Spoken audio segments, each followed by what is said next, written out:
Well, hello there. Welcome back. Welcome back to my channel. If you're new here, my name is Marian and I'm the creator and maker at Glowed Candles. And on YouTube, I'm sharing all my tips and tricks to help you make the best candles. And today, we are talking about the 5 things I wish I had known when I started making decorative candles. So those 5 tips that I've learned along the way that I wish I had known when I started, that would have saved me a lot of energy and effort and money. So let's dive in. But before we do, are you subscribed to my channel yet? Yes, you. Go on. Click that button, subscribe to my channel, and like this video. Here we go. 5 things I wish I had known when I started making decorative candles. So number 1 is use the right wax. I've talked about this so much on this channel, but that was my mind-blown moment when I found out that there was different type of wax. And when I say type of wax, I'm not talking about paraffin, soy, coconut, etc. I'm talking about some are made for pillar candles, some are made for container candles, and they are different wax. And if you use one to do something else, it just doesn't work.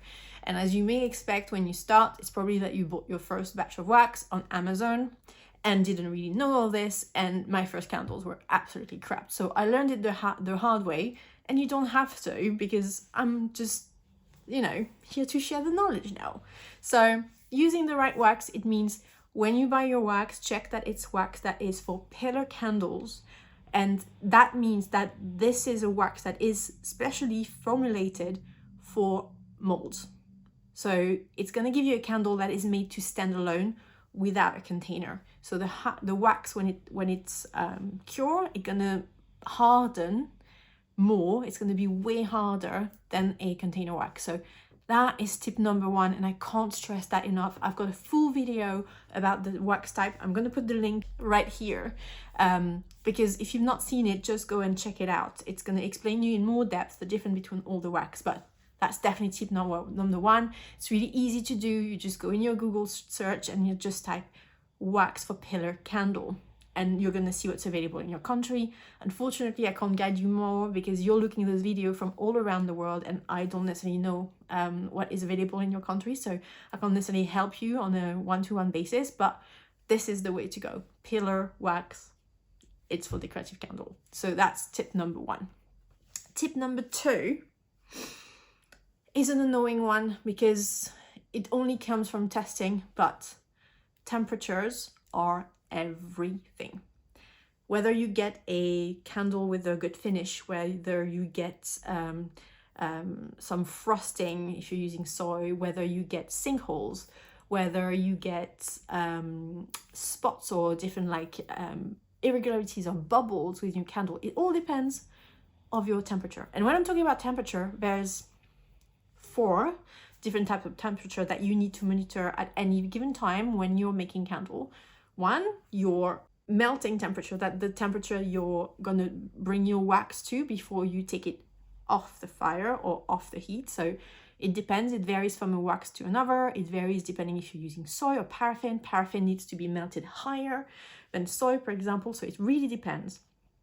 Melting temperature. Then mixing temperature. If you're using fragrance oil, for example, you need to mix at a certain temperature, really important. Then pouring temperature is the temperature at that point where you take the temperature of your wax and you're at that temperature. That means you need to pour your wax into your mold for a temperature. And then the 4th one, the sneaky one, the one you're thinking, hey, I know about all the 3 others, but she's going to mention the 4th one. I have no idea. The 4th one is the temperature in your own room. Whether you're making candle in a hot room at 20 degrees Celsius or in a cool room currently in the winter, for example, it's going to affect the outcome of your candle. Another mind blown at the time for me, because I just thought, yeah, I'm just going to pour wax in a mold, right? No, all of that matters. So when you're making candle for the first time, I know it's a lot of information. It's very overwhelming, but it is, once you understand what you need to track and look for, it's going to get better, I guarantee you. But room temperature is a sneaky one because it's the one you don't expect, and this is also the one that means that I make a candle a certain way and you're going to make a candle a different way, because the way or where you pour your candle is going to be cooler or hotter than where I do it, and your result might be different. I know. Tips number 3, wash your molds regularly. I know it's tricky and I know it's not a task that we want to do. Believe me, I've got probably 50 or 60, probably more molds that I use on a daily basis, and washing them is an absolute pain, but it is a necessary one. Washing your mold means that you're going to get rid of all the wax residue inside the mold that may affect the finish of your candle when you take it out and you demold it. It also prevents having some marks or damaging your molds further. So this is very important to do. It's actually been a request in the comments to do a video on how I wash my mold, so it's probably not going to be the most entertaining one, but it's going to be definitely a useful one. So I'm preparing that for you very soon, so watch this space and don't forget to follow so you don't miss it when it comes out. Warm your mold, that's tip number 4. To get a better finish and to make sure that you don't have too much of a difference of temperature, warming your mold helps having that, because when you pour your room, let's say, is at 20 degrees Celsius and you're going to pour wax at 65 degrees Celsius, then there's a big temperature difference. So what happens is your wax is going to straight away shrink and harden at the contact of the mold, and it may create some cracks, some lines, some bubbles, or some kind of irregularity at that moment where the wax get in contact with a colder surface and just solidify straight away.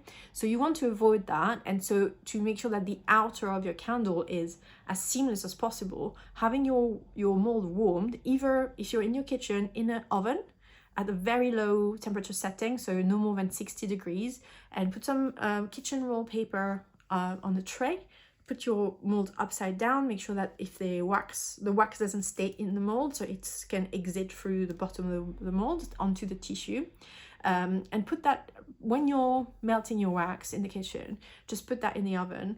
That's actually really simple to do it in the oven because you can do all your mold at once, or you can use a heat gun. A heat gun is a friend in a candle studio, so make sure that you heat gun your mold just before pouring to make sure that there's a warmer temperature and your wax is not solidifying straight away, leaving potential marks on the outing of your candle.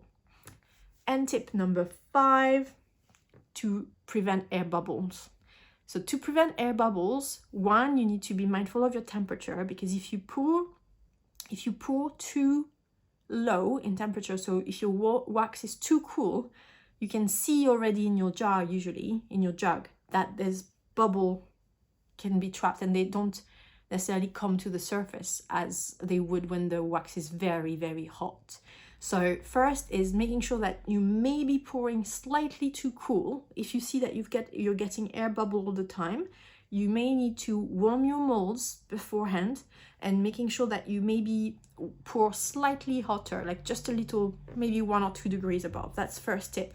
Second tip is tapping your candle, and you've probably seen videos of people in other crafts such as Jesmonite, or any kind of casting in molds, will tap the outing of the mold to release the air bubble.